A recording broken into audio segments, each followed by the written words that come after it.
ನಮ್ಮ ಕರ್ನಾಟಕದಲ್ಲಿ ಗೊತ್ತಿಲ್ಲ BN ರಾವ್ ಅಂತಂದ್ರೆ ಯಾರು. ಇತ್ತೀಚೆಗೆ ಅವ್ರ ಬಗ್ಗೆ ಸಾಕಷ್ಟು ನಾವು ಈ ಸೋಷಿಯಲ್ ಮೀಡಿಯಾದಲ್ಲಿ ಬಗ್ಗೆ ಚರ್ಚೆಗಳನ್ನು ಕೇಳ್ತಿದ್ವಿ.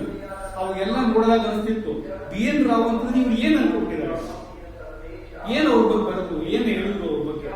ಆದ್ರೆ ಅವರು ಅದ್ರ ಬಗ್ಗೆ ಅವರು ಅತ್ಯಂತ ಯೋಗ್ಯ ವ್ಯಕ್ತಿಯಾಗಿದ್ರು. ಇದೇ ಕಾರಣಕ್ಕಾಗಿ ಅವರು ಸಂವಿಧಾನ ರಚನೆಯಾಗಿ ಸಂವಿಧಾನ ಸ್ವೀಕಾರ ಆದ ನಂತರದಲ್ಲಿ ಅಂತಾರಾಷ್ಟ್ರೀಯ ನ್ಯಾಯಾಲಯದ ಮುಖ್ಯ ನ್ಯಾಯಾಧೀಶರಾಗಿದ್ದರು.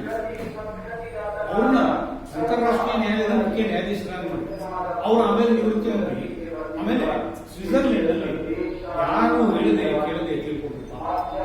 66ನೇ ಅವ್ರಿಗೆ ಯಾವ್ದಾದ್ರು ಪ್ರಶಸ್ತಿ ಕೊಡಲ್ಲ.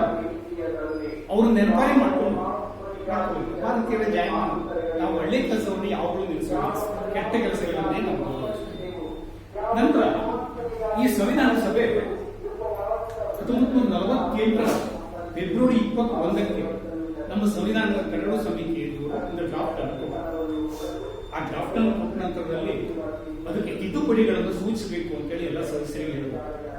ಒಟ್ಟು 7635 ತಿದ್ದುಪಡಿಗಳು ಸೂಚನೆ ಆಗಿದೆ. ಆದ್ರೆ ನಶೀಬ್ ಅಂತಂದ್ರೆ ಒಂದೇ ಒಂದು ತಿದ್ದುಪಡಿಗಳು ಸ್ವೀಕಾರ ಆಗಲಿಲ್ಲ. ಎಲ್ಲ ತಿದ್ದುಪಡಿಗಳು ರಿಜೆಕ್ಟ್ ಆಗ. ಅದು BN ರಾವ್ ಅವರ ಸಂವಿಧಾನದ ಒಂದು ಪರಿಣಿತಿಯನ್ನು ತೋರಿಸ್ತದೆ. ಯಾವ ತಿದ್ದುಪಡಿಯನ್ನು ಸ್ವೀಕಾರ ಆಗಲಿಲ್ಲ. ನಂತರ ಸಂವಿಧಾನ ರಚನೆಗೆ ತೆಗೆದುಕೊಂಡಂತ ಅವಧಿ 2 ವರ್ಷದ 11 ತಿಂಗಳ 18 ದಿನಗಳ. ನಾವು ಇಂಥ ಒಂದು ಬೃಹತ್ ಸಂವಿಧಾನವನ್ನ ಇಷ್ಟು ಅವಧಿಯಲ್ಲಿ ಮುಗಿಸಿದ್ದೇವೆ. ಅದೇ ಒಂದು ವೇಳೆ ಈಗ ಸಂವಿಧಾನ ರಚನೆ ಮಾಡಿ ಅಂತಂದ್ರೆ ಕನಿಷ್ಠ ಒಂದು 20 ವರ್ಷ ತಗೊಂಡು 4-5 ಅಧ್ಯಕ್ಷರಾಗ್ತಿದ್ರು. ಆ ಅಧ್ಯಕ್ಷರು ನಿವೃತ್ತಿ ಆಗ್ತಿದ್ರು. ಅವರಿಗೆ ಪೆನ್ಷನ್ ಬೇರೆ, ಕಾರ್ ಬೇರೆ, ಮನೆ ಬೇರೆ, ಸಿಬ್ಬಂದಿಗಳು ಬೇರೆ, ಅವರಿಗೆ 10-15 ಲಕ್ಷ ಇದು ಬೇರೆ ಸಂಬಳ. ಯಾಕೆಂತಂದ್ರೆ ಅವರು ಸಂವಿಧಾನ ರಚನೆ ಸಭೆಯ ಮೊದಲ ಅಧ್ಯಕ್ಷರಾಗಿದ್ರು ಅಂತೇಳಿ. ಈಗಲ್ಲ. ಇದು ನಮ್ಮ ದೇಶದ ವಾಸ್ತವಿಕತೆ. ಅದಕ್ಕೆ ಆಮೇಲೆ ಅವರು ಆಗ ಆ ಸಂವಿಧಾನ ಈ ಸಂವಿಧಾನದ ರಚನೆಗೆ ಸಂವಿಧಾನ ರಚನಾ ಸಭೆ BN ರಾವ್ ಅವರಿಗೆ ಕೊಟ್ಟಂತ ಒಂದು ಮೌಲ್ಯ ಎಲ್ಲದೂ ಸೇರಿ 64 ಲಕ್ಷ. ಆ ಇಡೀ ಸಂವಿಧಾನ ರಚನೆಗೆ ತಗಲಿರುವಂತಹ ವೆಚ್ಚ 2 ವರ್ಷ 11 ತಿಂಗಳು 18 ದಿನಗಳು. ಈಗ ಬಹುಶಃ ಒಂದು 60-65 ಕೋಟಿ ರೂಪಾಯಿ ಬಜೆಟ್ನಲ್ಲೇ ಮೀಸಲಾಗಿ ಇಟ್ಕೊಳ್ತೀನಿ. ಇಟ್ಟ ನಂತರ ಅದನ್ನು ಮತ್ತೆ ಪ್ರತಿ ವರ್ಷ ಜಾಸ್ತಿ ಮಾಡಬೇಕಿತ್ತು. ಸಾಕಾಗುವುದಿಲ್ಲ. ಈ ಸಂವಿಧಾನ ರಚನಾ ಸಭೆಯನ್ನು ಆಯ್ತು. ಸಂವಿಧಾನವನ್ನು ಅವರು ಸಲಹೆ ಸೂಚನೆಗಳನ್ನು ಕೊಟ್ಟರು. ಅದರೊಳಗಡೆ ಈ BN ರಾವ್ ಅವರ ಅತ್ಯಮೂಲ್ಯ ಕೊಡುಗೆ ಅಂತಂದ್ರೆ ಮೂಲಭೂತ ಹಕ್ಕುಗಳ ಬಗ್ಗೆ ಇತ್ತು. ರಾಜ್ಯ ನೀತಿ ನಿರ್ದೇಶಕ ತತ್ವಗಳು, directive principles of state policy ಅಂತ, ಅದನ್ನೇ ನಾನು ಹೇಳ್ತಾ ಇರೋದು. ಅದನ್ನ ಇನ್ನೂವರೆಗೂ ಕಡ್ಡಾಯ ಮಾಡಿಲ್ಲ ನಮ್ಮ ಸರ್ಕಾರಗಳು. ಕೇವಲ ನಿರ್ದೇಶಿತ ತತ್ವಗಳನ್ನಾಗಿಟ್ಟಿದ್ದಾರೆ. ಅದನ್ನು ಅನುಚಾರವಾಗಿ ಕಡ್ಡಾಯವಾಗಿ ಮಾಡಲೇಬೇಕು ಅಂತ ಹೇಳ್ಕೊಂಡು ಜನರ ಮೇಲೆ ಇಲ್ಲ. ನಂತರ ಸಂಸದೀಯ ಪ್ರಜಾಪ್ರಭುತ್ವ ಕೂಡ ಈ BN ರಾವ್ ಅವರ ಕೊಡುಗೆ. ಇವು 3 ಅತ್ಯಂತ ಪ್ರಮುಖವಾದಂತಹ ಕೊಡುಗೆಗಳು BN ರಾವ್. ಈ ಸಂವಿಧಾನ ರಚನೆ ಸಭೆ ಆಯಿತು. ಸಂವಿಧಾನ ಡ್ರಾಫ್ಟ್ ಕೊಟ್ಟರು, ಎಲ್ಲ ಬರೀಬೇಕು. ಅದನ್ನು ಬರೀಬೇಕಲ್ಲ ಸಂವಿಧಾನ. ಆವಾಗ ಈಗಿನ ಕಂಪ್ಯೂಟರ್ ಇರಲಿಲ್ಲ, ಟ್ಯಾಬ್ಲೆಟ್ ಇರಲಿಲ್ಲ. ಅದನ್ನು ಕೈಯಿಂದ ಬರೀಬೇಕಿತ್ತು. ಆ ಕೈಯಿಂದ ಬರಲಿಕ್ಕೆ ಯಾರು ಬರೆಯೋದು? ಯಾರ್ಯಾರು ಬರೆದ್ರೆ ಅದು ಏನೇನೋ ಯಾರಿಗೂ ಓದಲಿಕ್ಕೆ ಕೊಡೋದಿಲ್ಲ. ಆ ರೀತಿ ಆಗುತ್ತೆ. ಅದಕ್ಕೆ ಆ ಸಂವಿಧಾನ ಬರಲಿಕ್ಕೆ ಅಂತ ಹೇಳ್ಕೊಂಡು ಒಬ್ಬರು ಮನುಷ್ಯನ ಆಯ್ಕೆ ಮಾಡಿದ್ರು. ಆ ಇಡೀ ಭಾರತದಲ್ಲಿ ಕೆಲವೇ ಜನರಿಗಾಗಿ ಆ ಪುಣ್ಯಾತ್ಮನ ಹೆಸರು ಗೊತ್ತಿದ್ದಿದ್ರೆ ಬಹಳ ಯಾರಿಗೂ ಗೊತ್ತಿಲ್ಲ. ನಮ್ಮ ಸಂಸತ್ನಲ್ಲಂತೂ ಯಾರಿಗೂ ಗೊತ್ತಿಲ್ಲ. ಈಗ ನಾನು ಅದನ್ನ ಒಂದು ಚಾಲೆಂಜ್ ಆಗಿ ಹೇಳ್ತೇನೆ. ಈ ನಮ್ಮ ಸಂಸದರಿಗೆ ಯಾವುದೇ ಸಂಸದರಿಗೂ ಅವರ ಹೆಸರು ಗೊತ್ತಿಲ್ಲ. ಅವರು ಪ್ರೇಮ್ ಬಿಹಾರಿ ನಾರಾಯಣ್ ರಾಯ್ಜಾರ್ ಅಂತ ಅವರು ಬಿಹಾರ್ನವರು. ಅವರು ಆ ಕಾಲಕ್ಕಿನೇ ಕ್ಯಾಲಿಯೋಗ್ರಫಿಯಲ್ಲಿ ತುಂಬಾ ಪರಿಣಿತಿ ಹೊಂದಿದ್ರು. ಮತ್ತೆ ಅವರು ಆ ಇಟಾಲಿಕ್ ಲ್ಯಾಂಗ್ವೇಜ್ ನಲ್ಲಿ ಬರೆಯುವಂತಹ ಅವರ ಹಸ್ತಾಕ್ಷರ ಅತ್ಯಂತ ಸುಂದರವಾದಂತಹ ಹಸ್ತಾಕ್ಷರ ಆಗಿತ್ತು. ಅವರು ಅಜ್ಜನಿಂದ ಕಲ್ತವರು ಆ ಕ್ಯಾಲಿಗ್ರಫಿಯನ್ನು. ಅವರನ್ನ ಆ ಕಾಲಕ್ಕೆ ಸಂವಿಧಾನ ಬರೀಬೇಕು ಅಂತ ಹೇಳ್ಕೊಂಡು ಆಯ್ಕೆ ಮಾಡಿದ್ರು. ಆಮೇಲೆ ಅವರು ಸಂವಿಧಾನ ರಚನೆಗೆ ಒಪ್ಪಿಕೊಂಡ್ರು. ಬರೀತೇನೆ ಅಂತ ಹೇಳಿದ್ರು. ಬರೀತೇನೆ ಅಂತ ಹೇಳಿದ್ಮೇಲೆ ಅವರು ಸಂವಿಧಾನ ರಚನಾ ಸಭೆ ಅದರ ಒಂದು ಹಾಲ್ನಲ್ಲಿ ಒಂದು ಕೋಣೆ ಒಳಗೆ ಕೂತ್ಕೊಂಡು ಲೈಟಿನ ಬೆಳಕಿನಲ್ಲಿ ಒಂದು ಟೇಬಲ್ ಮೇಲೆ ಅದು ಇಟ್ಕೊಂಡು ಬರೋದು. ಅದು ಹೀಗಾಗಿದ್ರೆ ಏರ್ ಕಂಡೀಷನ್ ರೂಮ್ ಬೇಕಾಗಿತ್ತು, ಸ್ಟೆನೋಗ್ರಾಫರ್ ಬೇಕಾಗಿತ್ತು, 3 ಮಂದಿ ಟೈಪಿಸ್ಟ್ ಬೇಕಾಗಿತ್ತು, ಅವರಿಗೆ ಸಲಹೆ ಸೂಚನೆ ಕೊಡಲಿಕ್ಕೆ 3 ಕಾರ್ಯದರ್ಶಿಗಳು ಬೇಕಾಗಿತ್ತು. ಇವೆಲ್ಲ ಬೇಕಾಗಿತ್ತು. ಅವರಿಗೆ ಯಾವ ಸೌಲಭ್ಯನ ಕೊಡಲಿ. ಆಮೇಲೆ ಕ್ಯಾಲಿಗ್ರಫಿಯಲ್ಲಿ ಇಂಗ್ಲೀಷ್ನ ಬರೆದು ನಮ್ಮ ಸಂವಿಧಾನ, ಮೂಲ ಸಂವಿಧಾನ ಇರೋದು ಇಂಗ್ಲೀಷ್. ಆ ಇಂಗ್ಲೀಷ್ನಲ್ಲಿ ಬರೆದಂಥ ಸಂವಿಧಾನಕ್ಕೆ ಆಮೇಲೆ ಅವ್ರಿಗೆ ಪಗಾರ ಕೊಡಬೇಕು. ಅವ್ರಿಗೆ ಎಷ್ಟು ಕೊಡಬೇಕು, ಏನು ಕೊಡಬೇಕು ಅಂತ ಕೇಳಿದ್ರು. ಅದೇ ಪಾಪ ಅವರು ಈ ಕಾಲದಲ್ಲಿ ಇರಲಿಲ್ಲ, ಆ ಕಾಲದಲ್ಲಿ ಇದ್ರು. ಆ ಪುಣ್ಯಾತ್ಮ ಎಷ್ಟು ತಗೊಂಡಿರ್ಬೋದು ಹೇಳಿ? 1 ರೂಪಾಯಿ ತಗೊಂಡಿಲ್ಲ. ಇಡೀ ಸಂವಿಧಾನವನ್ನು ಬರೆದಿದ್ದಕ್ಕೆ 1 ರೂಪಾಯಿ ಕೂಡ ತಗೊಂಡಿಲ್ಲ. ಅವ್ರು ಹೇಳಿದ್ದು ಅಲ್ಲ, ಅದನ್ನೇ ಹೇಳ್ತಾರೆ. ನೆಹರು ಅವರಿಗೆ ಒಂದೇ ಮಾತು ಹೇಳಿದ್ರು, ನನಗೆ ದೇವರು ಸಾಕಷ್ಟು ಕೊಟ್ಟಿದ್ದಾನೆ, ನನಗೇನು ಬೇಕಾಗಿದ್ದೇನೂ ಇಲ್ಲ, ಅದು ನನ್ನ ಒಂದು ಕಂಡೀಷನ್ ಒಪ್ಕೊಳ್ಬೇಕು. ಏನು? ಪ್ರತಿ ಪೇಜ್ನಲ್ಲೂ ನನ್ನ ಹೆಸರು ಬರೀತಾರೆ. ಇಡೀ ಡ್ರಾಫ್ಟ್ ಮುಗಿದ ನಂತರ ಕೊನೆ ಪೇಜ್ನಲ್ಲಿ ನನ್ನ ಅಜ್ಜನ ಹೆಸರು ಬರೀತೇನೆ. ಇದೇ ಅವ್ರು ತಗೊಂಡಂತ ಪದ ಸಂವಿಧಾನ ಬರೆದಿದೆ. ಈಗಲೂ ಕೂಡ ನಾವು ಸಂವಿಧಾನದ, ಮೂಲ ಸಂವಿಧಾನದ ಪ್ರತಿ ಪೇಜ್ನಲ್ಲೂ ಅವರ ಸಹಿಯನ್ನು ಕಾಣ್ತೇವೆ. ತುದಿ ಪೇಜ್ನಲ್ಲಿ ಅವರ ಅಜ್ಜನ ಹೆಸರನ್ನು ನಾವು ಕಾಣ್ತೇವೆ. ಇದು ಪ್ರೇಮ್ ಬಿಹಾರಿ ನಾರಾಯಣ್ ರಾಯ್ದಾದ ಅವರು ಒಟ್ಟು ಆವಾಗ ಬರೆದಿದ್ದು 251 ಪುಟಗಳಿತ್ತು. 251 ಪುಟಗಳು. ಆ ಸಂವಿಧಾನ ಪುಸ್ತಕದ ತೂಕ ಆ ಕಾಲಕ್ಕೆ 3.75 kg ಇತ್ತು. ಅದರೊಳಗಡೆ 22 ಚಾಪ್ಟರ್ಗಳು, 22 ಭಾಗಗಳು, ಆಮೇಲೆ 395 ಆರ್ಟಿಕಲ್ಗಳಿತ್ತು ಮೂಲ ಸಂವಿಧಾನ. ಇದನ್ನ ಅವರು ಎಷ್ಟು ಸುಂದರವಾಗಿ ಬರೆದಿದ್ದಾರೆ ಅಂತಂದ್ರೆ ಅದನ್ನ ನಾವು ಊಹೆ ಮಾಡಲಿಕ್ಕೂ ಸಾಧ್ಯ ಇಲ್ಲ, ಅಷ್ಟೇ ಚೆನ್ನಾಗಿ ಬರೆದಿದೆ. ಅದನ್ನ ಕಾದಿಟ್ಕೊಂಡಿರುವುದು ನಮ್ಮ ಸರ್ಕಾರಗಳಿಗೆ ತೊಂದರೆ ಆಗಿದೆ.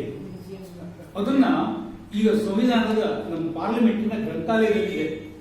ಆ ಸಂವಿಧಾನ ಮೂಲ ಅವರು ಬರೆದಂತಹ ಸಂವಿಧಾನ, ಅದನ್ನ ವಿಶೇಷವಾದಂತಹ ಒಂದು ಕಾಗದ ಪೆಟ್ಟಿಗೆಯಲ್ಲಿ ಅದನ್ನ ಗ್ಯಾಸ್ ಚೇಂಬರ್ ಟೈಪ್ ಮಾಡಿಟ್ಟಿದ್ದಾರೆ. ಅಂದ್ರೆ ಯಾತಕ್ಕೆ ಅಂತಂದ್ರೆ ಅಕ್ಷರಗಳು ಹಾಳಾಗಬಾರ್ದು, ಅಕ್ಷರಗಳು ಹಾಳಾಗಬಾರ್ದು. ಅದನ್ನ ಅವರು ಈ ಕಾಲದಾಗ ಬಾಲ್ ಪೆನ್ಗಳು, ಶಾಯಿ ಪೆನ್ಗಳು ಇರಲಿಲ್ಲ ಅವಾಗ. ಅವರು ಅದನ್ನ ಯಾವ ಕಾಗದದಲ್ಲಿ ಬರೋದು ಅಂತಂದ್ರೆ ಈ ಸಾಮಾನ್ಯ ಒಂದು 100ಕ್ಕೂ ಹೆಚ್ಚು ನೀಪುಗಳನ್ನು ಉಪಯೋಗಿಸಿದರು. ಆಮೇಲೆ ಅದು ಈ ಹೀಲಿಯಂ ನೈಟ್ರೋಜನ್ ಗ್ಯಾಸ್ ತುಂಬುದಂತ ಒಂದು ಚೇಂಬರ್ ಒಳಗೆ ಈಗಿನ ನಮ್ಮ ಸಂವಿಧಾನ ಪಾರ್ಲಿಮೆಂಟ್ ಹೌಸ್ನಲ್ಲಿ, ಪಾರ್ಲಿಮೆಂಟಿನ ಗ್ರಂಥಾಲಯದಲ್ಲಿದೆ ಈಗಲೂ ಕೂಡ. ಈ ನಾವೆಲ್ಲ ಕಾಣ್ತಾ ಇರೋದು ಇವೆಲ್ಲ ಕಚ್ಚಾಪಟ್ಟಿಗಳಿರಬೇಕು, ಅವು ಯಾವುದು ಸಂವಿಧಾನಗಳಲ್ಲ. ಎಲ್ಲರೂ ಏನು ಯಾರು ಬೇಕಾದ್ರೂ ಸಂವಿಧಾನ ಏನು ತೋರಿಸ್ತಾ ಇರ್ತಾರಲ್ಲ, ಅವು ಯಾವುದು ಸಂವಿಧಾನಗಳಲ್ಲ. ಆಮೇಲೆ ಅವರು ಅದನ್ನ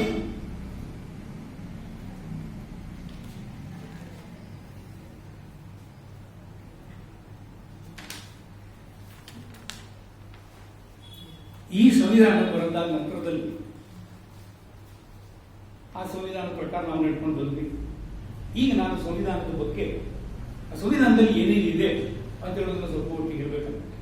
ಸಂವಿಧಾನಗಳನ್ನ ಅವರು ಬರೆದು ಅದನ್ನ ಇಟ್ಟರು, ಆಮೇಲೆ ಅವರಿಗೆ ಕೊಟ್ಟಾಯ್ತು. 1968 ತೀರ್ಕೊಂಡ್ರು. ಅವ್ರು ತೀರ್ಕೊಂಡಿದ್ದು ಯಾರಿಗೂ ಗೊತ್ತಾಗಲಿಲ್ಲ. ಅವರು ಇದಾರೆ ಇಲ್ವ ಅಂತ ಹೇಳ್ಕೊಂಡಂತೂ ನಮ್ಮ ಆಡಳಿತಗಾರರಿಗೆ ಯಾರಿಗೂ ಗೊತ್ತಿರಲಿಲ್ಲ. ನಂತರ ಸಂವಿಧಾನ ಬರೆದ ನಂತರ ನಮ್ಮ ಅಭ್ಯಾಸ ಅದು, ನಮ್ಮ ಕೆಲಸ ಆಯ್ತಾ ಹೋಗಲ್ಲ, ನಾವು ಆಯ್ತು ಬಿಡೋದು. ಇದು ನಮ್ಮ ಭಾರತೀಯರ ಪದ್ಧತಿ. ಅದ್ರ ಪ್ರಕಾರ ನಮ್ಮ ಸರ್ಕಾರವನ್ನು ಹೇಳ್ಕೊಂಡು ಯಾವ ಪ್ರಶಸ್ತಿನೂ ಅವ್ರಿಗೆ ಕೊಡಲಿ, ಅಥವಾ ಅವ್ರು ಇದ್ರೋ ಸತ್ರು ಅಂತ ಹೇಳ್ಕೊಂಡು ಸರ್ಕಾರವನ್ನು ಹೋಗಿದ್ದಾರೆ. ಅವ್ರ ಮನೆಯವರಿಗೆ ಸಂವಿಧಾನ ಇದು ಪೆನ್ಷನ್ಗಳು ಅಥವಾ ಅವರಿಗೆ ಸೌಲಭ್ಯಗಳು ಅವ್ರು ತಿಳ್ಕೊಟ್ರು ಅಂತ ಹೇಳ್ಕೊಂಡು ಅವ್ರ ಮನೆಯವರಿಗೆ, ಅವ್ರ ಮೊಮ್ಮಕ್ಕಳಿಗೆ, ನಿಮ್ಮಕ್ಕಳಿಗೆ ಯಾರಿಗೂ ಏನೂ ಕೊಟ್ಟಿಲ್ಲ ಸರ್ಕಾರ. ಒಂದು ನೌಕರಿ ಸಹ ಕೊಟ್ಟಿಲ್ಲ ಅವ್ರ ಮನೆಯವರು. ಇದು ನಮ್ಮ ಭಾರತೀಯರು ಅಂತ ವ್ಯಕ್ತಿಗಳನ್ನ ಪರಿಗಣಿಸುವಂತ ರೀತಿ. ನಂತರ ಈ ಸಂವಿಧಾನದಲ್ಲಿ, ಸಂವಿಧಾನ ಬರೆದ ನಂತರದಲ್ಲಿ B.R. ಅಂಬೇಡ್ಕರ್ ಅವರಿಗೆ ಒಂದು ಇಚ್ಛೆ ಇತ್ತು. ಆ ಸಂವಿಧಾನದ ಸುತ್ತಲೂ ನಮ್ಮ ಮೂಲ ಸಂಸ್ಕೃತಿಯನ್ನು ಬಿಂಬಿಸುವಂತಹ ಚಿತ್ರಗಳನ್ನು ಬರೀಬೇಕು ಅಂತ. ಆ ಚಿತ್ರಗಳನ್ನು ಬರೆದಿದ್ದಾರೆ. ಈಗಲೂ ಕೂಡ ನಮ್ಮ ಮೂಲ ಸಂವಿಧಾನದ ಪ್ರತಿ ಪುಟದಲ್ಲೂ ನಾವು ವೇದ ಕಾಲದ್ದು, ಸ್ಮೃತಿಗಳ ಕಾಲದ್ದು, ರಾಮಾಯಣ, ಮಹಾಭಾರತ ಇವುಗಳ ಚಿತ್ರಣಗಳನ್ನು ಕಾಣ್ತೇವೆ. ಅವುಗಳನ್ನ ಬಿಡಿಸ್ಬೇಕಲ್ಲ, ಯಾರು ಬಿಡಿಸ್ಬೇಕು? ಇವರು ಪ್ರೇಮ ಸಾಧ್ಯ ಇಲ್ಲ. ಪ್ರೇಮ್ ಬಿಹಾರಿ ನಾರಾಯಣ್ ರಾಯ್ದಾದ ಅವರು ಚಿತ್ರಕಾರರಲ್ಲ. ಅದಕ್ಕಾಗಿ ಒಬ್ಬ ನಂದಲಾಲ್ ಬೋಸ್ ಅಂತ ಹೇಳ್ಕೊಂಡು ಪಶ್ಚಿಮ ಬಂಗಾಳದ ಅವರ ಸಹಾಯವನ್ನು ಪಡ್ಕೊಂಡು, ಅವರು ಕಲಾಕಾರರು, ಅವರ ಒಂದು ಟೀಮು ಅದಷ್ಟು ಚಿತ್ರಗಳನ್ನು ಮಾಡಿದ್ದಾರೆ ನಮ್ಮ ಸಂವಿಧಾನದ ಸುತ್ತಲಿಗೆ, ಪ್ರತಿ ಪೇಜ್ನಲ್ಲೂ ಸುತ್ತಲೂ. ಅವರು ಅವ್ರು ಎಷ್ಟು ಪ್ರಖ್ಯಾತರಿದ್ರು ಅಂತಂದ್ರೆ, ನಂದಲಾಲ್ ಬೋಸ್ ಅವರು ಈ ಸಂವಿಧಾನದಲ್ಲಿ ಚಿತ್ರಗಳನ್ನು ಬಿಡಿಸಬೇಕು ಅಂತ ಹೇಳ್ಕೊಂಡು ಸರ್ಕಾರ ಅವರು ಕೇಳ್ಕೊಂಡಾಗ ಅವ್ರಿಗೆ ಕೇವಲ 20 ವರ್ಷ. ಅಷ್ಟು ಪ್ರಖ್ಯಾತಿ ಹೊಂದಿದಂತ ಚಿತ್ರಕಾರರು ಅವರು. ಈ ನಮ್ಮ ಭಾರತೀಯ ಪರಂಪರೆಯ ಶೈಲಿ, ನಮ್ಮ ಸಂಸ್ಕೃತಿಯ ಚಿತ್ರಣಗಳು, ಮಹಾಭಾರತ ಚಿತ್ರಣಗಳು, ರಾಮಾಯಣದ ಚಿತ್ರಣಗಳು ಇವುಗಳನ್ನೆಲ್ಲವನ್ನ ಬಿಡಿಸಿದ್ರು. ಅವರಿಗೆ ಸಹಾಯಕರಾಗಿದ್ದವರು ಅಂತಂದ್ರೆ ಒಬ್ಬರು ರಾಮ್ ಕಂಕರ್ ಬೈಜ್ ಅಂತ ಹೇಳೋರು, ವಿನೋದ್ ಬಿಹಾರಿ ಮುಖರ್ಜಿ ಅಂತ ಹೇಳೋರು, ಆಮೇಲೆ ಜಯನಾಥ್ ಮುಖರ್ಜಿ, ಆಮೇಲೆ ಸುಶೀಲಾ ದೇವಿ. ಈ 5 ಮಂದಿಯ ಸಹಾಯದಿಂದ ಅವರು ಸಂವಿಧಾನದ ಸುತ್ತಮುತ್ತಲು ಚಿತ್ರಣಗಳನ್ನು ಮಾಡಿ. ಈ 5 ಮಂದಿ ಯಾರಿಗಾದರೂ ಗೊತ್ತಾಗಲ್ಲ ಹೆಸರು, ಯಾವ ಭಾರತೀಯರಿಗೂ ಗೊತ್ತಿಲ್ಲ ಹೆಸರು. ಇವೆಲ್ಲ ನಿಜವಾಗಿ ಈ ಸಂವಿಧಾನಕ್ಕೆ ಮೂಲ ಕರ್ತೃಗಳು ಇವು. ಆದ್ರೆ ಇವರ ಹೆಸರಿನಲ್ಲಿ ಯಾರೂ ಹೇಳೋದಿಲ್ಲ ಸಂವಿಧಾನ ಕರ್ತೃಗಳು. ಇದು ನಮ್ಮ ದೌರ್ಭಾಗ್ಯ. ನಂತರ ಈ ಸಂವಿಧಾನದ ಚಿತ್ರಗಳನ್ನು ಯಾವ ರೀತಿಯಲ್ಲಿ ಬಿಡಿಸಿದ್ದಾರೆ ಅವರು ಅಂತಂದ್ರೆ, ಅವರು ಈ ಜನಪದ ರೇಖಾಚಿತ್ರಣದ ರೂಪದಲ್ಲಿ ಬಿಡಿಸಿದ್ದಾರೆ. ಅದಕ್ಕೆ ಅವರು ಬಳಸಿದ್ದು ಅಂತಂದ್ರೆ ಕುಂಕುಮ, ಹಳದಿ, ಕಪ್ಪು ಮಸಿ. ಅವರಿಗೆ ಕಲರ್ ಪೇಂಟ್ಗಳು ಅಥವಾ ವಾಟರ್ ಕಲರ್ ಪೇಂಟ್ಗಳು ಇರಲಿಲ್ಲ ಆ ಕಾಲಕ್ಕೆ. ಅವರು ಈ ಬಣ್ಣಗಳನ್ನು ಬಳಸಿ ಅದನ್ನು ತಯಾರು ಮಾಡಿದ್ದು ಅಥವಾ ಅದರ ಚಿತ್ರಣವನ್ನು ಮಾಡಿದ್ರು. ಇದಾದ ನಂತರದಲ್ಲಿ ಸಂವಿಧಾನ ರಚನೆ ಆಯಿತು, ಎಲ್ಲರಿಗೂ ಸಂತೋಷ ಆಯಿತು, ಸಂವಿಧಾನ ಆಯಿತು ಅಂತಂದ್ರು. ಸಂವಿಧಾನ ಪೀಠಿಕೆಯನ್ನು ಬರೀಬೇಕಲ್ಲ, ಆ ಪೀಠಿಕೆಯ ಬಗ್ಗೆ ಬಹಳಷ್ಟು ಚರ್ಚೆಗಳು. ಸಂವಿಧಾನ ಪೀಠಿಕೆಯಲ್ಲಿ ಏನಿರಬೇಕು ಅಂತ ಹೇಳಿ ಆಯ್ತು ಅಂತೂ ಕೊನೆಗೂ ಒಂದು ಸಂವಿಧಾನ ಪೀಠಿಕೆಯನ್ನು ಅಂತ ಹೇಳ್ಕೊಂಡು ರಚನೆ ಮಾಡಿದ್ರು. ಆ ಸಂವಿಧಾನ ಪೀಠಿಕೆ ಹೇಳುವಂತಹದ್ದು ನಮ್ಮ ದೇಶದ್ದು ಇದು ಪ್ರಿಯಾಂಬಲ್ ಅಂತ ಹೇಳ್ಕೊಂಡು ಒಂದು ದೊಡ್ಡ ಹೆಸರನ್ನು ಕೊಟ್ಬಿಟ್ಟಿರೋದು. ಯಾವ ಭಾಷಣ ಕೇಳಿ, ಯಾವ ರಾಜಕಾರಣಿ ಕೇಳಿ, ಯಾವ ಸಂಸತ್ನಲ್ಲಿ ಭಾಷಣ ಕೇಳಿ ನಮ್ಮ ಸಂವಿಧಾನದ ಪೀಠಿಕೆಯಲ್ಲಿ ಇದೆ ಅಂತ ಹೇಳ್ಕೊಂಡು ಹೇಳ್ಬಿಡ್ತಾರೆ. ಏನು ಪೀಠಿಕೆ ಅಂತಂದ್ರೆ ಏನು ವಿಶೇಷತೆ ಇಲ್ಲ ಅದರೊಳಗೆ. ಆದರೆ ಸಂವಿಧಾನ ಮೂಲ ತತ್ವಗಳು ಏನಿದೆ ಅವುಗಳನ್ನ ಒಂದು ಸಂಕ್ಷಿಪ್ತ ರೂಪದಲ್ಲಿ ಪೀಠಿಕೆಯಲ್ಲಿ ಹೇಳಿದ್ದಾರೆ ಅಷ್ಟೇ. ಆ ಪೀಠಿಕೆ ಅಂತಂದ್ರೆ ಭಾರತದ ಪ್ರಜೆಗಳಾದ ನಾವು ಭಾರತವನ್ನು ಒಂದು ಸಾರ್ವಭೌಮ ಮೊದಲಿದ್ದಂಥ ಮೂಲ ಸಂವಿಧಾನದಲ್ಲಿ ಇರುವಂತಹದ್ದು ಅಂದ್ರೆ ಒಂದು ಸಾರ್ವಭೌಮ ಪ್ರಜಾಸತ್ತಾತ್ಮಕ ಗಣರಾಜ್ಯವಾಗಿ ವಿಧಿಯುಕ್ತವಾಗಿ ಸ್ಥಾಪಿಸಿ ಅದರ ಎಲ್ಲಾ ಪ್ರಜೆಗಳಿಗೆ ಸಾಮಾಜಿಕ, ಆರ್ಥಿಕ ಮತ್ತು ರಾಜಕೀಯ ನ್ಯಾಯವನ್ನು, ವಿಚಾರ, ಅಭಿವ್ಯಕ್ತಿ, ನಂಬಿಕೆ ಮತ್ತು ಭಕ್ತಿ ಮತ್ತು ಆರಾಧನೆಗಳಲ್ಲಿ ಸ್ವಾತಂತ್ರ್ಯವನ್ನು, ಸ್ಥಾನಮಾನ ಮತ್ತು ಅವಕಾಶಗಳ ಸಮಾನತೆಗಳನ್ನು ದೊರಕಿಸಿ ವೈಯಕ್ತಿಕ ಘನತೆ, ದೇಶದ ಒಗ್ಗಟ್ಟು ಮತ್ತು ಐಕ್ಯತೆಗೆ ಭ್ರಾತೃತ್ವವನ್ನು ಪ್ರೋತ್ಸಾಹಿಸಲು ನಿರ್ಧರಿಸಿ ನಮ್ಮ ಸಂವಿಧಾನ ರಚನಾ ಸಭೆಯಲ್ಲಿ ಈ 1949 ನವೆಂಬರ್ 26ರಂದು ನಾವಾಗಿ ಈ ಸಂವಿಧಾನವನ್ನು ಸ್ವೀಕರಿಸಿ ಶಾಸನವನ್ನವಾಗಿ ವಿಧಿಸಿಕೊಳ್ಳುತ್ತೇವೆ. ಇದು ಮೂಲ ಪೀಠಿಕೆ. ಅದಕ್ಕೆ 1976ನೇ ಇಸ್ವಿಯಲ್ಲಿ ಸಮಾಜವಾದಿ ಮತ್ತು ಜಾತ್ಯತೀತ ಎನ್ನುವ 2 ಶಬ್ದವನ್ನು ಸೇರಿಸಿದೆ. ಅಂದ್ರೆ ನಾವು ನಮ್ಮಷ್ಟಕ್ಕೆ ಹೇಳ್ಕೊಳ್ಳೋದು ನಾವು ಸಮಾಜವಾದಿಗಳು ಮತ್ತು ಜಾತ್ಯತೀತ ರಾಷ್ಟ್ರ ಅನ್ನೋದು. ಈ ಪೀಠಿಕೆಯನ್ನ ಒಂದು ಸಾಮಾನ್ಯ ವ್ಯಕ್ತಿ ಅವರಿಗೆ ಕೊಟ್ಟು ಇವಿಷ್ಟು ಭಾರತದಲ್ಲಿ ನಡೀತಾ ಇದೆಯಾ ಅಂತ ಕೇಳಿ ಯಾರಾದರೂ ಒಬ್ಬರು ಹೌದು ಅಂತ ಹೇಳಿದ್ರೆ ಆ ಸಂವಿಧಾನ ಪೀಠಿಕೆ ಸಾರ್ಥಕ. ಇವರೆಲ್ಲ ಏನು ಸಂವಿಧಾನ ಪೀಠಿಕೆ ಅಂತ ಹೇಳ್ತಾರಲ್ಲ ಅವು ಸಾರ್ಥಕ. ಭಾರತವನ್ನು ಸಾರ್ವಭೌಮ, ಇದು ಕೂಡ ಪ್ರಶ್ನಾರ್ಥಕವೇ. ಈಗಿನ ಕಾಲದಲ್ಲಿ ನಾವು ಸಾರ್ವಭೌಮರ, ಅದು ಪ್ರಶ್ನಾರ್ಥಕವೇ. ಸಮಾಜವಾದಿ ಅಂತೂ ಅಲ್ಲೇ ಅಲ್ಲ, ಜಾತ್ಯತೀತರಂತೂ ಅಲ್ಲ. ಪ್ರಜಾಸತ್ತಾತ್ಮಕ ಗಣರಾಜ್ಯ ಕೆಲ ಮಟ್ಟಿಗೆ ಅನ್ಕೊಳ್ಳೋಣ, ಯಾಕಂದ್ರೆ 5 ವರ್ಷಕ್ಕೊಂದ್ಸಲ ಇಲೆಕ್ಷನ್ ನಡೀತದೆ, ನಾವೆಲ್ಲ ವೋಟ್ ಹಾಕ್ತೇವೆ, ಇಷ್ಟಕ್ಕೆ ಮಾತ್ರ ನಾವು ಪ್ರಜಾಸತ್ತಾತ್ಮಕ.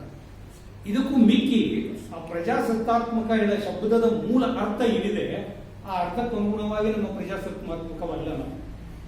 ಆಮೇಲೆ ಗಣರಾಜ್ಯ ಈ ನಮ್ಮಲ್ಲಿ ಆಗಿರುವಂತಹ ನಮ್ಮ ಆಡಳಿತಗಾರರಿಗೂ ಬಂತು, ನಮ್ಮ ಜನಪ್ರತಿನಿಧಿಗಳಿಗೂ ಬಂತು. ಮೂಲತಃ ಪ್ರಜಾರಾಜ್ಯ ಮತ್ತು ಗಣರಾಜ್ಯ ಇವುಗಳ ವ್ಯತ್ಯಾಸವೇ ಗೊತ್ತು. ನಾವು ಇಲ್ಲಿ ಏನ್ ಮಾಡ್ತೇವೆ ಅಂತಂದ್ರೆ ಪ್ರಜಾಸತ್ತಾತ್ಮಕ ಗಣರಾಜ್ಯ ಅಂತ ಬರ್ಕೊಟ್ಟಿದ್ದೇವೆ. ಪ್ರಜಾರಾಜ್ಯದಲ್ಲಿ ಕಾನೂನುಗಳನ್ನು ಮಾಡುವವರು ಪ್ರಜೆಗಳೇ, ಆಗ ನಮ್ಮ ದೇಶದಲ್ಲಿ ಇಲ್ಲ. ನಾವು ಗಣರಾಜ್ಯ. ಗಣ ಅಂತಂದ್ರೆ ಹೇಗೆ, ಎಲ್ಲಾ ಪ್ರಜೆಗಳು ಸೇರಿ ಮತ ಹಾಕಿ ಒಂದು ಪ್ರತಿನಿಧಿಯನ್ನು ಆಯ್ಕೆ ಮಾಡಿ ಆ ಪ್ರತಿನಿಧಿ ಅಲ್ಲಿ ಕಾನೂನು ಮಾಡುವುದರಲ್ಲಿ ಸಹಕಾರ ಮಾಡ್ತಾನೆ, ಅದು ಗಣರಾಜ್ಯ. ನಾವು ಹೇಳುವುದು ಏನಿಲ್ಲ, ಪ್ರಜಾರಾಜ್ಯ ನಮ್ದು, ಗಣರಾಜ್ಯ ನಮ್ದು, ಎಲ್ಲದೂ ನಮ್ದೇ. ಅದು ಎಲ್ಲಿ ಪ್ರಜಾರಾಜ್ಯ ಬೇರೆ, ಗಣರಾಜ್ಯ ಬೇರೆ, ಈ ವ್ಯತ್ಯಾಸ ಗೊತ್ತಿಲ್ಲ ನಮ್ಮವರಿಗೆ. ಆಮೇಲೆ ಎಲ್ಲಾ ಪ್ರಜೆಗಳಿಗೆ ಸಾಮಾಜಿಕ, ಆರ್ಥಿಕ ಮತ್ತು ರಾಜಕೀಯ ನ್ಯಾಯವನ್ನು ಯಾರಿಗಿದೆ? ರಾಜಕೀಯ ನ್ಯಾಯ ಇದೆಯಾ ನಮಗೆ? ಸಾಮಾಜಿಕ ನ್ಯಾಯ ಇದೆಯಾ? ಆರ್ಥಿಕ ನ್ಯಾಯ ಇದೆಯಾ? ಮೂರೂ ಇಲ್ಲ. ಅಂದ್ರೆ ಒಂದರ್ಥದಲ್ಲಿ ನಾವು ಮೂರು ಬಿಟ್ಟವರು ಅಂತ ಹೇಳ್ಕೊಂಡು ಹೇಳಿ ಕಡೆ. ಆಮೇಲೆ ವಿಚಾರ, ಅಭಿವ್ಯಕ್ತಿ, ನಂಬಿಕೆ ಮತ್ತು ಭಕ್ತಿ ಆರಾಧನೆಗಳಲ್ಲಿ ಸ್ವಾತಂತ್ರ್ಯ, ವಿಚಾರ ಸ್ವಾತಂತ್ರ್ಯ ನಮಗಿದೆಯೇ? ನಾವು ನಿರ್ಭೀತಿಯಿಂದವಾಗಿ ಈಗ ನಾನು ಇಲ್ಲಿರುವಂತಹ ಜನರನ್ನ ನೋಡಿಕೊಂಡು ಇಲ್ಲಿ ಯಾರ್ಯಾರು ಬಂದಿದ್ದಾರೆ ಅಂತ ತಿಳ್ಕೊಂಡು ಗಣನೆ ಮಾಡಿಕೊಂಡು ಕೆಲವು ವಿಷಯಗಳನ್ನ ಹೇಳಿದೆ. ಇಲ್ಲ ಅಂತಂದ್ರೆ ಹೇಳುವಂಥದ್ದು ಹೇಗೆ ನಮಗೂ ಇಲ್ಲ. ಯಾಕೆಂದ್ರೆ ವಿಚಾರ, ಅಭಿವ್ಯಕ್ತಿಯ ಸ್ವಾತಂತ್ರ್ಯ ನಮ್ಮ ದೇಶದಲ್ಲಿ ಇಲ್ಲ, ಕೇವಲ ಸಂವಿಧಾನದಲ್ಲಿದೆ. ನೀವು ನಿಮ್ಮ ಮನಸ್ಸಿಗೆ ಕಂಡಿದ್ದನ್ನ ನಿರ್ಭೀತಿಯಿಂದ ಅಂತ ಹೇಳುವಂತ ಧೈರ್ಯ ಯಾರಿಗೂ ಇಲ್ಲ. ನಾವು ಜನರಿಗೆ ಎಲ್ಲರಿಗೂ ಬಹುಜನ ಹಿತಾಯ, ಬಹುಜನ ಪ್ರಿಯಾಯ ಹೇಳು, ಇಲ್ಲಿ ಕೂತು ಪ್ರೇಕ್ಷಕರನ್ನು ನೋಡಿಕೊಂಡು ನಾವು ಮಾತನಾಡಬೇಕು. ಇದು ನಮ್ಮ ದೇಶದ ಅಭಿವೃದ್ಧಿ ಸ್ವಾತಂತ್ರ್ಯ. ಆಮೇಲೆ ನಂಬಿಕೆ ಮತ್ತು ಭಕ್ತಿ ಯಾರಿದೆ? ನಂಬಿಕೆ ಮತ್ತು ಭಕ್ತಿಯಲ್ಲಿ ಸ್ವಾತಂತ್ರ್ಯ ನಮಗೆ ಯಾವುದೂ ಇಲ್ಲ. ಈ ನಾವು ಜಾತ್ರೆ ಚಪ್ರಕ್ಕೆ ಹೋಗಿ ಕೈ ಮುಕ್ಕೊಂಡು ಬರುವಾಗ ಅಲ್ಲಿ ಸುಮಾರು ಕಟ್ಟಡಗಳನ್ನು ಪಾಲಿಸಬೇಕು. ಅಲ್ಲಿ ಹೋಗ್ಬೇಡಿ, ಇಲ್ಲಿ ಹೋಗ್ಬೇಡಿ, ಆಯ್ತು ಹೋಗಿ, ಈ ರೀತಿ ಹೋಗಿ, ಇದೆಲ್ಲಿ ಸ್ವಾತಂತ್ರ್ಯ? ಇದು ನಮ್ಮ ಭಕ್ತಿಯ ಸ್ವಾತಂತ್ರ್ಯ. ಇದು ಕೈ ಮುಗಿಯುವಂತ ಸ್ವಾತಂತ್ರ್ಯ ಇದೆ, ಅದು ನಾವು ಅಲ್ಲೇ ಹೋಗ್ಬೇಕು ಅಂತಿಲ್ಲ, ಇದು ಮಾಡಬಹುದು.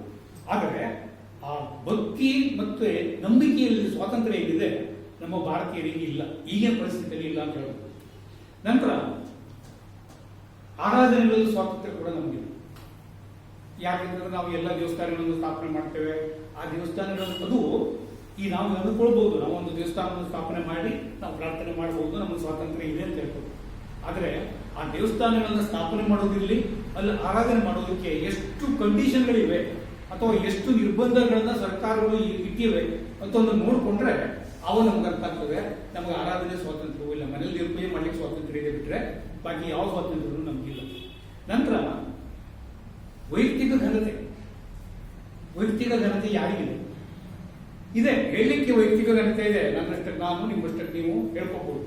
ಆದ್ರೆ ನಿಜ ಅರ್ಥದಲ್ಲಿ ಆ ವೈಯಕ್ತಿಕ ಘನತೆ ನಮ್ಮ ಸರ್ಕಾರಗಳು ಯಾವ ಕಾಲಕ್ಕೂ ಕಸ್ಕೊಂಡ್ಬಿಡಿ. ಕೆಲವೇ ಜನರಿಗೆ ಮಾತ್ರ ವೈಯಕ್ತಿಕ ಘನತೆಯಲ್ಲಿ ಇದೆ ಅಂತ ಹೇಳ್ಕೊಂಡು ಹೇಳ್ಬಹುದು, ಅವ್ರಿಗೆ ಎದುರು ತಟ್ಟೆ ಹೇಳ್ಬಹುದು. ಆದ್ರೆ ಬಾಕಿ ಎಲ್ಲ ಜನ ಏನಿದೆ ಅವರಿಗೆ ವೈಯಕ್ತಿಕ ಘನತೆ ಅಂದ್ಕೊಳ್ಳುವಂಗಿಲ್ಲ, ಅವ್ರ ವೈಯಕ್ತಿಕ ಘನತೆಯನ್ನು ಪ್ರದರ್ಶನ ಮಾಡುವಂತಲೂ ಇಲ್ಲ. ಇವಿಷ್ಟು ಈ ಪೀಠಿಕೆಯ ಮೂಲ ಸಾರಾಂಶ. ಈ ಪೀಠಿಕೆಯ ಸಾರಾಂಶ ನಮ್ಮ ದೇಶದಲ್ಲಿ ಇಲ್ಲ ಅಂತಂದ್ರೆ ಇಡೀ ಸಂವಿಧಾನ ಉಳಿದ ಎಲ್ಲ ಅನುಚ್ಛೇದಗಳು ಇರುವಂತಹದ್ದು ಈ ಪೀಠಿಕೆ ಮೇಲೆ. ಈ ಪೀಠಿಕೆಯಲ್ಲೇ ಇಲ್ಲ ಅಂತಂದ್ಮೇಲೆ ನಾವು ಅನುಚ್ಛೇದಗಳಲ್ಲಿ ಇದೆ ಅಥವಾ ನಮ್ಮ ಹಕ್ಕುಗಳಿವೆ, ಮತ್ತೊಂದಿದೆ, ಅದೊಂದಿದೆ, ಇದೊಂದಿದೆ ಹೇಳ್ಕೊಂಡು ಹೇಗೆ ಹೇಳಲಿಕ್ಕೆ ಸಾಧ್ಯ ಇದೆ? ಸಾಧ್ಯನೇ ಇಲ್ಲ. ನಾನು ಸಂವಿಧಾನದ ಬಗ್ಗೆ ನಕಾರಾತ್ಮಕವಾಗಿ ಮಾತಾಡ್ತೇನೆ ಅಂತ ಹೇಳ್ಕೊಂಡು ಮಾತ್ರ ಖಂಡಿತ ತಿಳ್ಕೊಬೇಡಿ. ನಾನು ವಾಸ್ತವಿಕವಾಗಿ ನಮ್ಮ ಸಂವಿಧಾನದ ಕುರಿತು ಹೇಳ್ತೇನೆ. ಸಂವಿಧಾನದ ಬಗ್ಗೆ ನನಗೆ ಒಳ್ಳೊಳ್ಳೆ ಮಾತುಗಳನ್ನ ಹೇಳಲಿಕ್ಕೆ ಬೇಕಾದಷ್ಟು ಅವಕಾಶ ಇತ್ತು. ಮೂಲಭೂತ ಕರ್ತವ್ಯ ಇದೆ, ಮೂಲಭೂತ ಹಕ್ಕುಗಳನ್ನು ಕೊಟ್ಟಿದ್ದಾರೆ, ಆ ಹಕ್ಕು ಕೊಟ್ಟಿದ್ದಾರೆ, ಈ ಹಕ್ಕು ಕೊಟ್ಟಿದ್ದಾರೆ, ಸ್ವಾತಂತ್ರ್ಯ ಇದೆ, ಅಲ್ಲಿ ಹೋಗ್ರಿ, ಇಲ್ಲಿ ಹೋಗ್ರಿ ಎಲ್ಲ ಹೇಳಿ ನಾನು ಸುಮ್ಮನೆ ಹೋಗೋದಿತ್ತು. ಆದ್ರೆ ಆ ಹಕ್ಕಿದೆ ಅಂತ ಹೇಳ್ಕೊಂಡು ನಾವಲ್ಲಿ ಮಾಡ್ಲಿಕ್ಕೆ ಹೋದ್ರೆ ಅಲ್ಲಿ ನಾವು ಅಧಿಕಾರಿಗಳಿಂದ ವಧೆ ತಿಳ್ಕೊಳ್ಬಹುದು. ಅದಕ್ಕಾಗಿ ನಾನು ವಾಸ್ತವಿಕತೆ ಏನಿದೆ ಅಂತ ಹೇಳ್ಕೊಂಡು ಹೇಳ್ತಾ ಇದ್ದೇನೆ ಅಷ್ಟೇ. ಒಂದ್ ಲೆಕ್ಕದಲ್ಲಿ ನಮ್ಮ ಸಂವಿಧಾನ ಏನಿದೆ ಅದು ನಿಜವಾಗಿ ನಾನು ನ್ಯಾಯವಾದಿ ವಕೀಲಾಗಿ ಆ ಮತನ್ನು ಹೇಳಬಾರದು. ಯಾಕೆಂತಂದ್ರೆ ನಾವು ಸಂವಿಧಾನದ ಮೇಲೆ ನಾವು ಪ್ರಮಾಣ ಮಾಡಿ ನಮ್ಮ ಸನದ್ ತಗೊಳ್ಬೇಕಾದ್ರೆ ನಾವು ಸಂವಿಧಾನ ಪ್ರಕಾರನೇ ನಡ್ಕೊಂಡು ಬರ್ತೇನೆ ಅಂತ ಹೇಳ್ಕೊಂಡು ಬರ್ತೇವೆ. ಆದ್ರೆ ಆಮೇಲೆ ಸಂವಿಧಾನವನ್ನು ಅಭ್ಯಾಸ ಮಾಡಿದ್ರೆ ನಮ್ಗೆ ಗೊತ್ತಾಯ್ತು ನಾವು ಒಂದು ಸುಳ್ಳು ಪ್ರಮಾಣ ಮಾಡ್ಕೊಂಡು ಬಂದಿದ್ದೇವೆ, ಅದು ಸಾಧ್ಯ ಇಲ್ಲ ನಮ್ಮ ಹತ್ರ. ನಂತರ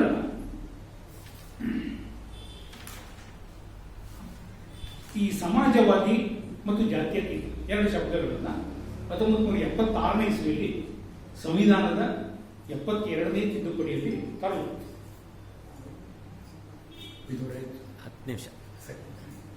ಈ 76ನೇ ಇಸ್ವಿಯಲ್ಲಿ ಸಂವಿಧಾನದಲ್ಲಿ ತಿದ್ದುಪಡಿಯನ್ನು ತರಲಿಕ್ಕೂ ಕಾರಣ ಅಂತಂದ್ರೆ ಆ ಕಾಲಕ್ಕೆ ಎಮರ್ಜೆನ್ಸಿ ಇತ್ತು. ಎಮರ್ಜೆನ್ಸಿಯ ಒಂದು ಏನು ಅಪಪ್ರಚಾರ ನಡೀತಾ ಇತ್ತು ಅಥವಾ ಎಮರ್ಜೆನ್ಸಿಯ ಈ ದುಷ್ಟ ಕೃತ್ಯಗಳನ್ನು ದಾಟ್ಕೊಳ್ಬೇಕಿತ್ತು ಸರ್ಕಾರಕ್ಕೆ. ಆ ಕಾರಣಕ್ಕಾಗಿ 1965ನೇ ಇಸ್ವಿಯಲ್ಲಿ ನಮ್ಮ ದೇಶದಲ್ಲಿ ನಡೆದಂತಹ ಬಹುದೊಡ್ಡ ಈ ಜನಾಂಗೀಯ ಸಂಘರ್ಷ ಏನಾಯಿತು ಅದರ ಬಗ್ಗೆ ಒಂದು ನೆವ ಹೇಳಿ 76ನೇ ಇಸ್ವಿಯಲ್ಲಿ ಸಂವಿಧಾನದಲ್ಲಿ 12 ಶಬ್ದಗಳನ್ನ ಸೇರಿಸಲಾಗಿದೆ, ಜಾತ್ಯತೀತ ಮತ್ತು ಸಮಾಜವಾದ. ಆ ಕಾಲಕ್ಕೆ ಸಂಸತ್ತು ಕಾರ್ಯಾಚರಣೆಯಲ್ಲಿ ಇರಲಿಲ್ಲ. ಸಂಸತ್ತಿನ ಮಂಜೂರಿ ಇಲ್ಲದೇ ಯಾವುದೇ ತಿದ್ದುಪಡಿಯನ್ನು ಸಂವಿಧಾನ ತರುವಾಗಿಲ್ಲ. ಆದರೂ ಕೂಡ ಆ ಕಾಲಕ್ಕೆ ಸಂವಿಧಾನದಲ್ಲಿ ತಿದ್ದುಪಡಿ ತಂದ ನಂತರದಲ್ಲಿ ಅದು ಸುಪ್ರೀಂ ಕೋರ್ಟ್ನೊಳಗೆ ಚಾಲೆಂಜ್ ಆಯಿತು. ಸುಪ್ರೀಂ ಕೋರ್ಟ್ನೊಳಗೆ ಚಾಲೆಂಜ್ ಆದಾಗ ಆಗ HM ಬೇಗ್ ಅಂತ ಹೇಳ್ಕೊಂಡು ಸುಪ್ರೀಂ ಕೋರ್ಟ್ನ ಮುಖ್ಯ ನ್ಯಾಯಾಧೀಶರಾದರು. ಅವರನ್ನ 7 ಜನ ನ್ಯಾಯಾಧೀಶರನ್ನ ಬದಿಗಿಟ್ಟು ಅವರನ್ನ ಮುಖ್ಯ ನ್ಯಾಯಾಧೀಶರನ್ನ ಮಾಡಿದ್ರು. ಅದೇ ಕಾರಣಕ್ಕಾಗಿ ನಮ್ಮ KS ಹೆಗಡೆ ಅವರು ಸಂವಿಧಾನ ನಮ್ಮ ಸುಪ್ರೀಂ ಕೋರ್ಟ್ನ ನ್ಯಾಯಾಧೀಶ ಹುದ್ದೆಗೆ ರಾಜೀನಾಮೆ ಕೊಟ್ಕೊಂಡು ಬಂದಿದ್ರು. ಕಾರಣ ಅಂತಂದ್ರೆ ಅವರೆಲ್ಲ ಸೀನಿಯಾರಿಟಿ ಒಳಗಿದ್ರು, ಅವ್ರನ್ನ ತಪ್ಪಿಸಿ ಇವ್ರನ್ನ ಮಾಡಿ ಇವರು ಮುಖ್ಯ ನ್ಯಾಯಾಧೀಶರು ಅವ್ರ ಎದುರಿಗೆ ಬಂತು ಈ ರಿಟ್ ಪಿಟಿಷನ್ ಆಗ ಚಾಲೆಂಜ್ ಮಾಡಿದ್ದು ಎಲ್ಲ ಇವರಿಗೆ ಒಳ್ಳೆಯದು ಅಂತ ಕಿತ್ತಾಕಿದ್ರು. ಸುಪ್ರೀಂ ಕೋರ್ಟಿಗೆ ಕಿತ್ತಾಕಿದ್ಮೇಲೆ ಮತ್ತೆ ಯಾರು ಏನು ಮಾಡಿಕ್ಕೆ ಸಾಧ್ಯ ಇದೆ? ಹಾಗಾಗಿ ಒಂದು ಎರಡೂ ಶಬ್ದಗಳು ನಮ್ಮ ಸಂವಿಧಾನದಲ್ಲಿ ಇನ್ನೂ ಉಳ್ಕೊಂಡ್ಬಿಟ್ಟಿವೆ. ಇವೆರಡು ಶಬ್ದಗಳ ಬಗ್ಗೆ ನಾನು ಹೇಳಲಿಕ್ಕೆ ಹೋದರೆ ಕನಿಷ್ಠ ಇನ್ನೊಂದು ಗಂಟೆ. ಹಾಗಾಗಿ ಆ ಎರಡು ಶಬ್ದಗಳ ಬಗ್ಗೆ ನಾನು ವಿವರವಾಗಿ ಹೇಳಲಿಕ್ಕೆ ಹೋಗುದು. ನಮ್ಮ ದೇಶದ ಈಗಿನ ಪರಿಸ್ಥಿತಿಗೆ, ಈಗಿನ ದುಸ್ಥಿತಿಗೆ, ನಾನು ಅದನ್ನು ದುಸ್ಥಿತಿ ಅಂತ ಹೇಳಬೇಕು, ದುಸ್ಥಿತಿಗೆ ಏನಾದರೂ ಕಾರಣ ಇದ್ದರೆ ನಮ್ಮ ಸಂವಿಧಾನ ಸೇರಿರುವಂಥ ಇವೆರಡು ಶಬ್ದಗಳು ಮಾತ್ರ. ಮತ್ತು ಯಾವುದೋ ಇವೆರಡು ಶಬ್ದಗಳನ್ನು ಸಂವಿಧಾನದಿಂದ ತೆಗೆದುಹಾಕಲಿ ನಮ್ಮ ದೇಶ ಏನಾದರೂ ಒಂದು ಸ್ವಲ್ಪ ಮಟ್ಟಿಗೆ ಉದ್ಧಾರ ಆಗುತ್ತೆ. ಅದಿಲ್ಲ. ಅದಕ್ಕೆ ನಾನು ಪ್ರಾರಂಭದಲ್ಲಿ ಹೇಳಿದೆ, ನಮ್ಮ ಭಾರತೀಯರಿಗೆ ಧರ್ಮ ಅಂದ್ರೂ ಗೊತ್ತಿಲ್ಲ, ಜಾತಿ ಅಂದ್ರೂ ಗೊತ್ತಿಲ್ಲ, ಸಮಾಜವಾದ ಅಂದ್ರೂ ಗೊತ್ತಿಲ್ಲ. ಈ ರಾಜಕಾರಣಿಗಳಿಗೆ ಹೇಳೋದು ಮಾತ್ರ ಗೊತ್ತು. ಅವ್ರು ಹೇಳಿದ್ರೆ ನಮ್ಗೆ ವೇದ ವಾಕ್ಯ ಇದೆ. ಅವ್ರು ಸಮಾಜವಾದಿ ರಾಷ್ಟ್ರ ನಮ್ದು ಅಂತಂದ್ರೆ ನಾವೆಲ್ಲರೂ ಅವರು ನಮ್ಮ ಸಮಾಜವಾದ ರಾಷ್ಟ್ರ ಅಂತಂದ್ರೆ ಅವ್ರು ನಾವೆಲ್ಲ ಜಾತ್ಯತೀತರು ಅಂತಂದ್ರೆ ಜಾತ್ಯತೀತರಲ್ಲಿ ಏನು ಯಾರು ಕೇಳಿದ್ರು? ಅವರಿಗೂ ಗೊತ್ತಿಲ್ಲ ಜಾತ್ಯತೀತರು ಏನು ಅಂತ. ನಂತರ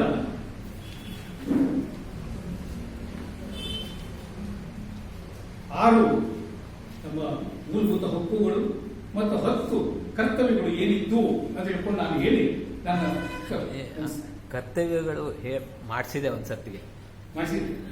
ಸರಿ, ಹಕ್ಕುಗಳ ಬಗ್ಗೆ ಹೇಳಿದ್ದೆ. ಸರಿ, ಹಕ್ಕುಗಳು ಇರುವಂತದ್ದು ನಮಗೆ ಸಮಾನತೆಯ ಹಕ್ಕು, ಒಂದು ಸ್ವಾತಂತ್ರ್ಯದ ಹಕ್ಕು, ಶೋಷಣೆಯ ವಿರುದ್ಧದ ಹಕ್ಕು, ಧರ್ಮ ಸ್ವಾತಂತ್ರ್ಯದ ಹಕ್ಕು, ಸಾಂಸ್ಕೃತಿಕ ಮತ್ತು ಶಿಕ್ಷಣದ ಹಕ್ಕು, ಸಂವಿಧಾನಾತ್ಮಕ ಪರಿಹಾರದ ಹಕ್ಕು, ಆರೋಗ್ಯದ ಹಕ್ಕು ಅಂತಂದ್ರೆ ಅದನ್ನ ಡೈರೆಕ್ಟಿವ್ ಪ್ರಿನ್ಸಿಪಲ್ಸ್ ಸೇರಿಸಿದ್ದಾರೆ. ನೀತಿ, ರಾಜ್ಯ ನೀತಿ ನಿರ್ದೇಶಕ ತತ್ವಗಳನ್ನು ಸೇರಿಸಿದ್ದಾರೆ.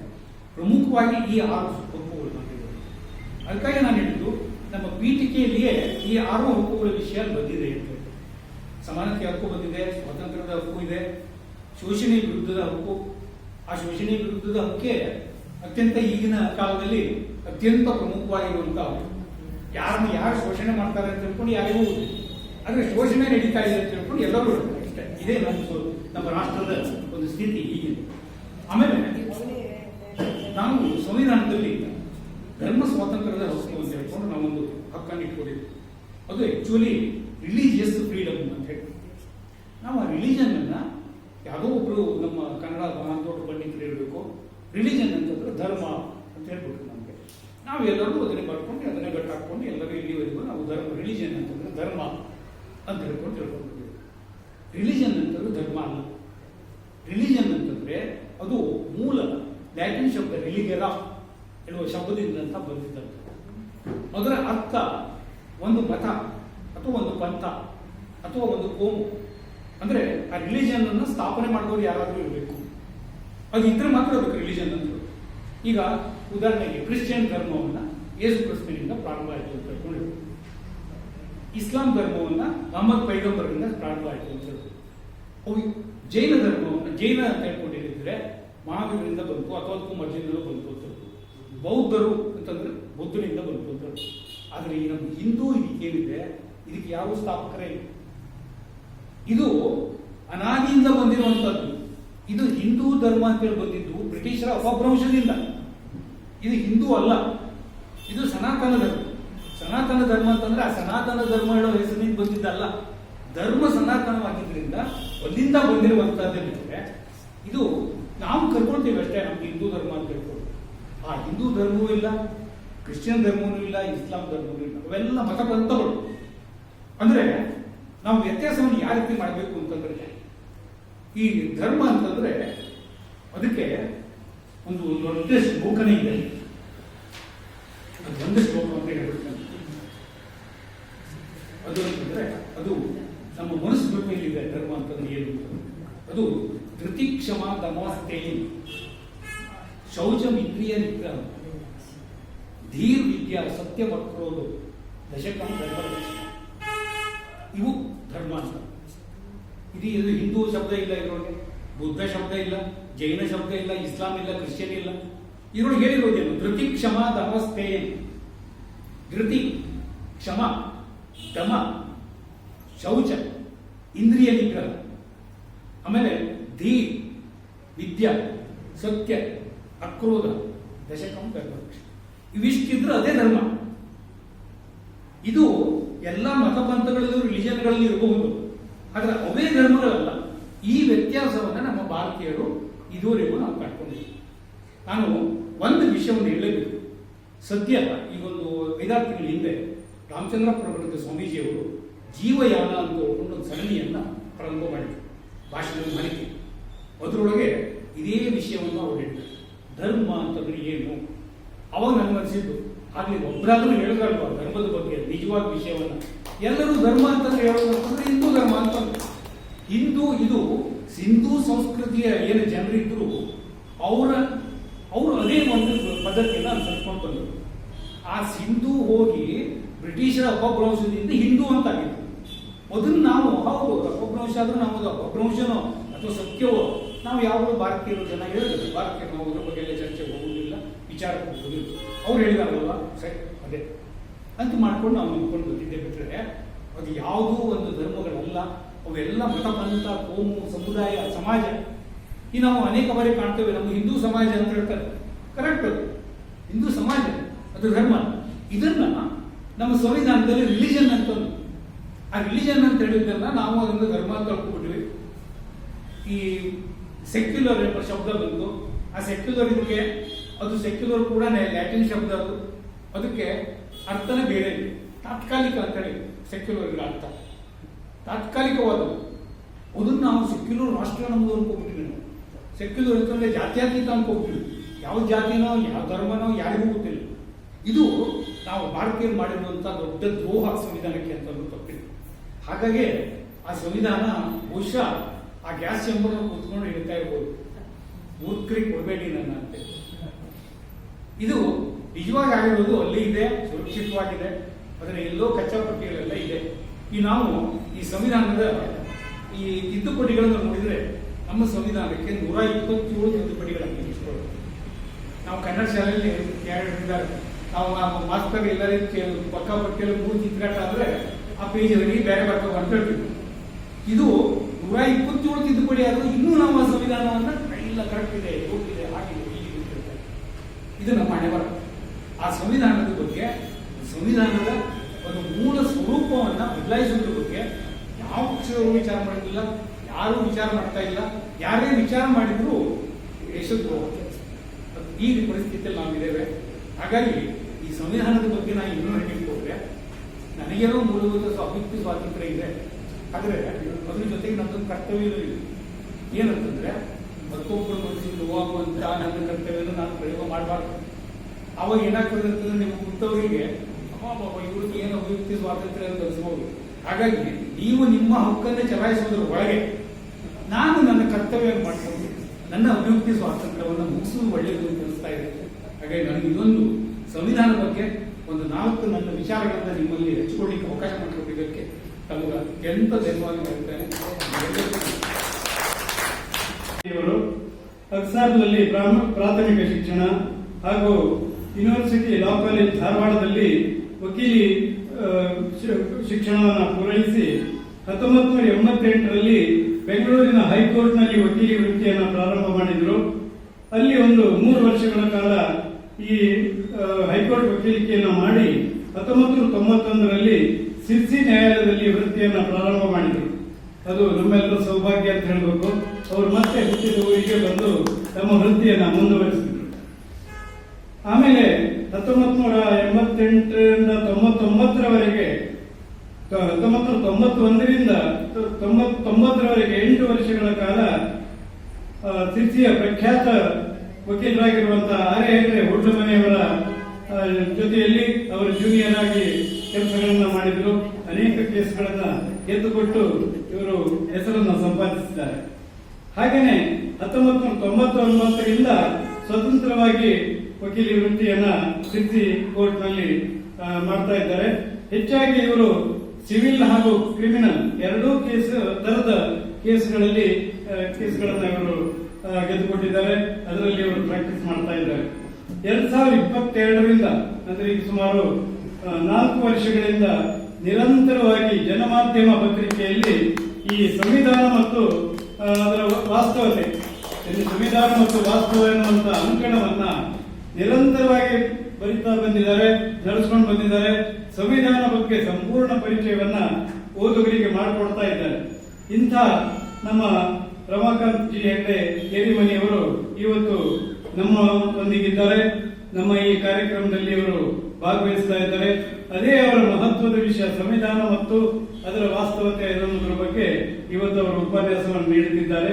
ಈಗ ತಮ್ಮ ಎದುರಿಗೆ ವೇದಿಕೆ ರಮಾಕಾಂತ್ ಜಿ ಹೆಗ್ಡೆ ಅವರಿಗೆ ಧನ್ಯವಾದ. ಈ ಮಾತು ಪದೇ ಪದೇ ನಮ್ಮ ಪೇಪರ್ನಲ್ಲಿ ನಾವು ಬರ್ತಾ ಇರ್ತೇವೆ, ಓದ್ತಾ ಇರ್ತೇವೆ.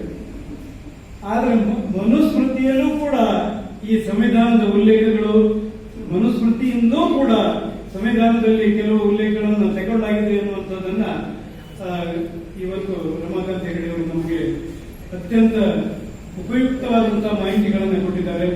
ಅವರಿಗೆ ಬರೇ ಧನ್ಯವಾದಗಳು ಅಂತ ಹೇಳಿದ್ರೆ ಏನೂ ಹೇಳಕ್ಕಾಗುತ್ತಿಲ್ಲ.